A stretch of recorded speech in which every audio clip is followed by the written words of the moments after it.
السلام علیکم ورحمۃ اللہ وبرکاتہ۔ لباس 5 طرح کے ہو سکتے ہیں: فرض، مستحب، مباح، مکروہ اور حرام۔ فرض وہ لباس ہے جس سے مرد اور عورت کا ستر کا حصہ چھپ جائے۔ ستر اس حصے کو کہتے ہیں جس کا چھپانا اسلام میں ضروری ہے۔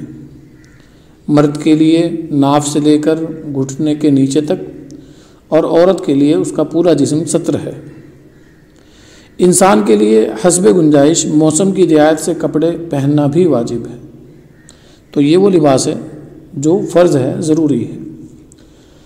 مستحب لباس یہ ہے کہ آدمی کا لباس رسول اللہ صلی اللہ علیہ وسلم کے لباس کی طرح یا اس سے قریب تر ہو، یا اپنے زمانے کے صالحین یعنی نیک اور شرفا کا لباس ہو۔ ایسا لباس بھی نہ ہو جو گو جائز تو ہے مگر خلاف مروت ہے، جیسے اس زمانے میں اگر کوئی شخص بنیان اور لنگی پہن کر بازار اور سڑکوں پر چلا کرے تو یہ مروت کے خلاف ہے۔ لباس اتنا پرتکلف بھی نہ ہو کہ کبر اور تعلی کا خیال پیدا ہوتا ہو، اور استطاعت اور گنجائش کے باوجود اتنا معمولی لباس بھی اختیار نہ کرے کہ اس پر انگشت نمائی ہونے لگے، یعنی لوگ اس پر انگلی اٹھانے لگیں۔ تیسری قسم ہے مباح۔ اسی مباح کو جائز بھی کہتے ہیں۔ ایسا لباس جس میں جمال یعنی خوبصورتی کا لحاظ کیا گیا ہو لیکن شریعت کی حدود میں، یہ مباح ہے، جائز ہے۔ مکروہ لباس کی بعض صورتیں مکروہ ہیں۔ یہ کراہت مکروہ کا مطلب ناپسندیدہ۔ یہ کراہت کبھی پہننے والے کی نیت سے پیدا ہوتی ہے اور کبھی کپڑے کی وضع اور بناوٹ کی وجہ سے۔ ایسا کپڑا جس کا منشا تکبر اور دوسروں کی تحقیر کا مطلب دوسروں کو نیچا سمجھنا یہ ہو تو ظاہر سی بات ہے کہ وہ مکروہ ہے۔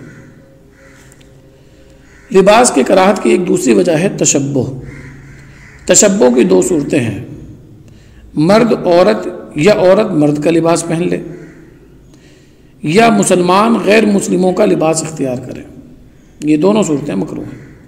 حضرت عبداللہ ابن عباس رضی اللہ عنہ سے روایت ہے کہ نبی اکرم صلی اللہ علیہ وسلم نے ایسے مرد پر لعنت فرمائی ہے جو عورت کا لباس اختیار کرے، اور ایسی عورت پر بھی جو مرد کا سا لباس پہنے۔ نیز حضرت عبداللہ ابن عباس رضی اللہ عنہ سے مروی ہے کہ نبی اکرم صلی اللہ علیہ وسلم نے مردوں کی مشابہت اختیار کرنے والی عورتوں اور عورتوں کی مشابہت اختیار کرنے والے مردوں پر لعنت فرمائی ہے۔ اس طرح کی اور بھی روایتیں موجود ہیں۔ حقیقت یہ ہے کہ ان روایات سے معلوم ہوتا ہے کہ تشبہ کے بعض درجات حرام ہیں، نہ کہ صرف مکروہ۔ نبی اکرم صلی اللہ علیہ وسلم نے تشبہ کو تو منع فرمایا لیکن تشبیہ کی حد متعین نہیں فرمائی۔ اگر ہر چیز میں تشبہ کی ممانعت ہو تو ظاہر ہے کہ اس پر عمل کرنا دشوار ہوگا۔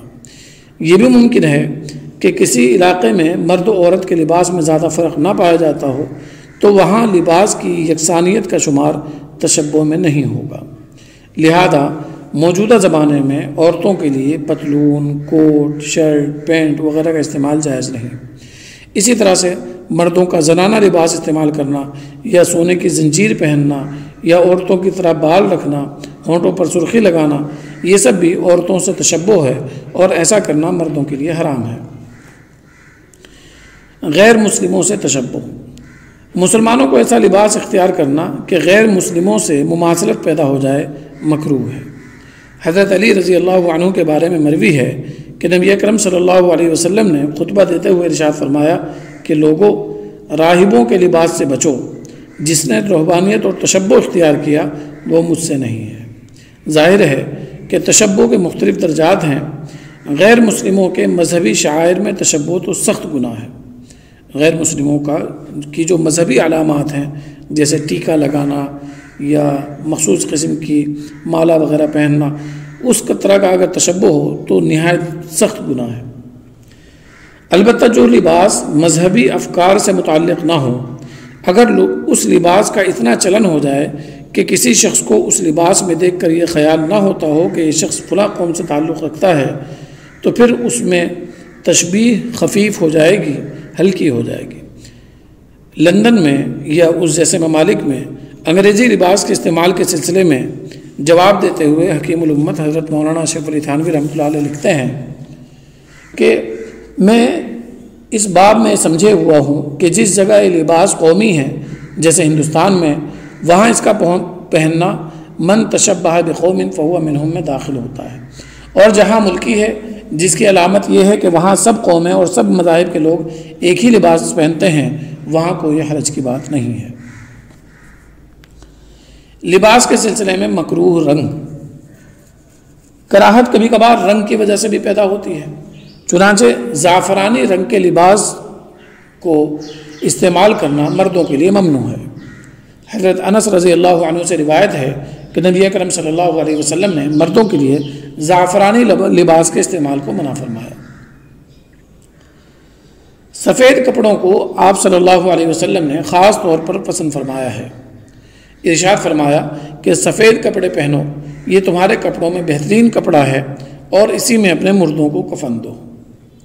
اس کے علاوہ سیاہ کپڑا پہننا یعنی کالا کپڑا پہننا بھی آپ صلی اللہ علیہ وسلم سے ثابت ہے۔ آپ صلی اللہ علیہ وسلم سے زرد کپڑا پہننا بھی ثابت ہے۔ اسی طرح سے سبز رنگ بھی انہی رنگوں میں سے ہے، سبز یعنی ہرا انہی رنگوں میں سے ہے جو نبی اکرم صلی اللہ علیہ وسلم کو پسند تھا۔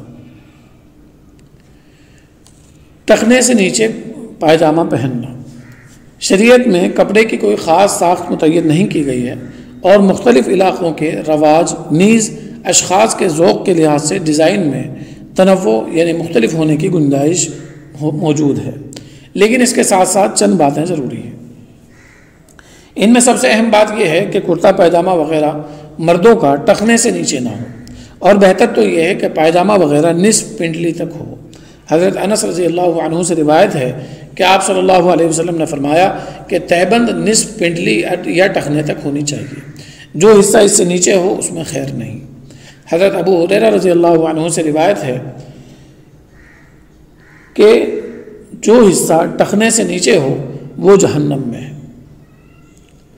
اسی طرح اگر کسی عذر کی بنا پر پائجامہ نیچے لٹکایا جائے، مثلا ٹخنوں میں زخم ہو اور اس سے بچنے کے لیے کپڑا لٹکانا پڑے، تو اس میں کوئی حرج نہیں، یا مان لیجئے کہ کسی کا پیٹ نکلا ہوا ہے کہ جس کی وجہ سے پائجامہ بار بار سرک کر نیچے آ جاتا ہے، تو اس کے لیے بھی گنجائش ہوگی۔ البتہ خواتین کو اپنے کپڑے کا دامن پاؤں سے بھی ایک بالشت اور زیادہ سے زیادہ ایک ہاتھ زیادہ رکھنا چاہیے۔ مختلف روایتوں میں اس کا ذکر موجود ہے۔ ستر پوشی کی رعایت، کپڑے کا اصل مقصد ہے ستر پوشی، اس لیے جو کپڑا اس مقصد کو پورا نہیں کرتا اس کپڑے کا پہننا جائز نہیں ہوگا۔ مرد ہوں یا عورتیں ایسے کپڑے پہنیں کہ جس کا کوئی حصہ بھی کھلا نہ رہ جائے، ایسا حصہ جس کا ستر واجب ہے، اور وہاں ایسے لوگ موجود ہیں جن سے ستر کرنا چاہیے، تو ظاہر سی بات ہے کہ جائز نہیں۔ البتہ اگر عورت محرم کے درمیان ہو اور کوئی ایسا حصہ کھلا ہو کہ جس کے محرم کے سامنے کھلے رہنے کی اجازت ہے، جیسے گھر میں سر کھلا ہوا ہو، تو اس کی گنجائش ہے، لیکن تربیت کی روح سے اس سے بھی منع کیا گیا ہے۔ باریک اور چست لباس، ایسا باریک یا چست لباس اختیار کرنا جس سے جسم کی رنگت اور اعضاء کی ساخت نمایاں ہو جائے، جائز نہیں ہے۔ آپ صلی اللہ علیہ وسلم نے فرمایا، اللہ تعالیٰ کی لعنت ہو لباس پہننے والی ان عورتوں پر۔ اس روایت میں ایسا لباس مراد ہے جو چھوٹا، تنگ یا باریک ہو۔